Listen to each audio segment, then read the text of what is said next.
Okay, here we are in the Pine Barrens, December 29th. There's Craig up ahead of me. We're here for 2 nights, late in the afternoon, and we're going to hike in 7 miles to the campsite where we're going to tonight. It's 3 o'clock. I think this is crazy, but I think we're going to get in around dark, but Craig assures me there's plenty of firewood.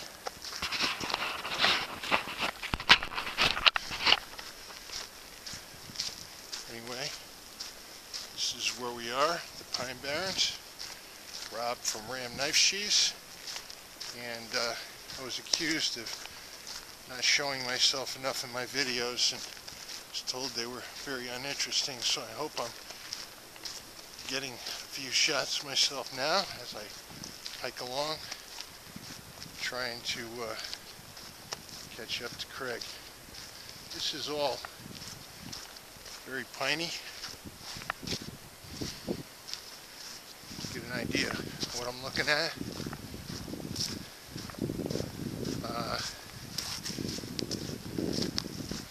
It's a new environment for me. I'm used to hardwood forest, and always like to do primitive fire starting. So my task on this hike in is to look for good sources of tinder. A lot of pine needles and probably dry grass along the way. That's what I see. First off, some moss even. Dry moss might work. But so that's what I'm going to be looking for in the next 6 miles, is a way to get a fire going tonight. So anyway, I'll check back a little later as we are just starting our hike to our camp area. Thanks.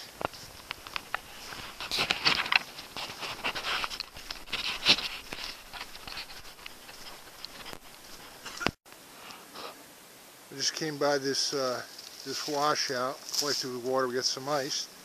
Give you an idea that anyway, it's below freezing.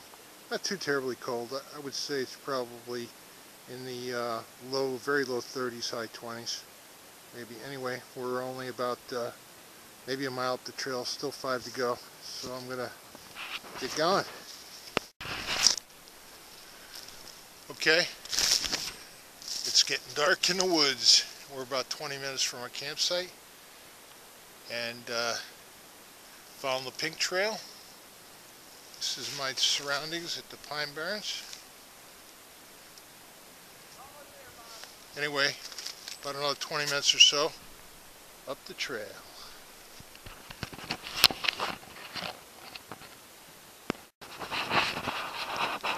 So here we are at the campsite. We finally made it. We got here in the dark. And we got dinner just heating up. We got a little fire going, and we were able to find some wood. This wood's nice and dry and was easy to light. And we're going to burn a fire for a couple hours and probably get early to bed.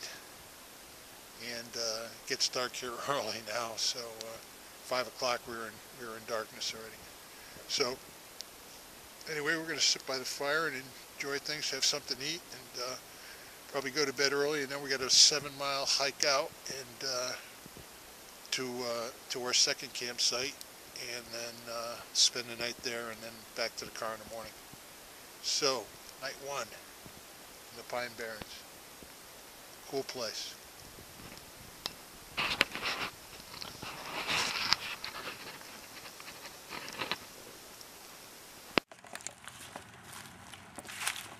This is Rob from Ram Knife Sheaths. Getting back to you, I had to switch cameras. My other camera crapped out on me, and I'm back to Old Faithful. Anyway, I got up this morning. It was cold. My camera was frozen. It stayed in the on position, but I couldn't get it to function, do anything. And battery just ran out, and it went dead. I think it's still working. I think it just got a little cold. It was below freezing last night. Anyway, I want to show you my setup.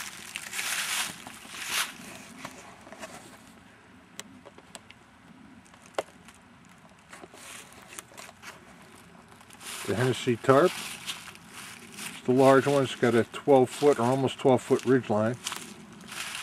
I have using whoopee slings with a toggle for adjustability. It's worked out great. This is probably my third time using it, and it's absolutely much easier to set up. I got whoopee slings on both ends. Same thing, toggle, so I can adjust from both sides. And the tarp is on a ridge line with pressix on both ends for adjustability. Inside the tarp, this is my incubator 20-degree down under quilt, and it's got an ounce of overstuff, so maybe down to 15 degrees. I don't know, I'm a cold sleeper. It got down, I didn't have a temp gauge last night, but it got down pretty cold, well below freezing, and I was absolutely warm after I got in and warmed up the airspace between the under quilt and the hammock. I was absolutely perfect. Inside I'm using a War 0-degree Marmot down sleeping bag, not a top quilt. I don't use a top quilt. I tent camp often, and the sleeping bag works, has two functions. I mean, it works here, and I'm able to use it in the tent. It's got a hood. I had the hood on last night, and made a big difference. Also, I have a USGI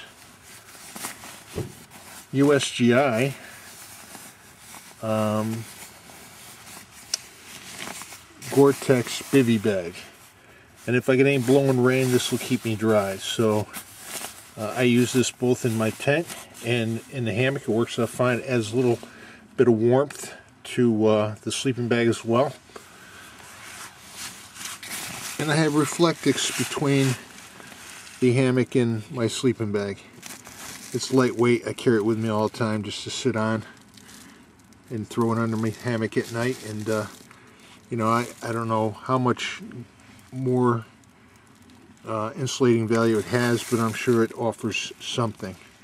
Anyway, so this is my winter hammock setup. It's supposed to be pretty warm tonight. It's only supposed to get down to about 30, so I don't suspect there's any issues. Kind of a tight squeeze in there. I don't have any pullouts on the tarp, and I got it pitched pretty low for any windy conditions we might have tonight. Anyway, so that's my setup.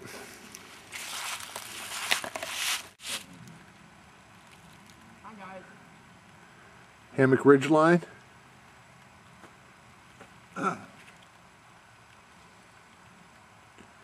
That ridge line keeps the... My name's Craig because Bob has no friends and he had to rent me for the weekend. Yes, rent a friend. It's 1-800-FRIEND. That's okay? Craig. Yeah, so if you don't have any friends, you too can rent a friend. That's Craig over there. He's packing to leave, and I haven't started yet, but I'll be waiting for him. My hammock ridge line. That controls the amount of sag I have, so I can set up between any tree length, and the hammock will always remain in this position. It allows me to have a much flatter lie, and so I've dialed in my comfort point, and that's fixed no matter what the tree distances are. Whoopee slings, both ends. Toggle, easy setup, easy adjustability, and that's it. We're here in the Pine Barrens in New Jersey, and packing up the last day. I wanted to take you on more of the hike, but I made the fatal mistake of not insulating my camera and it froze up, and anyway, I'm not sure it's ever going to work again, but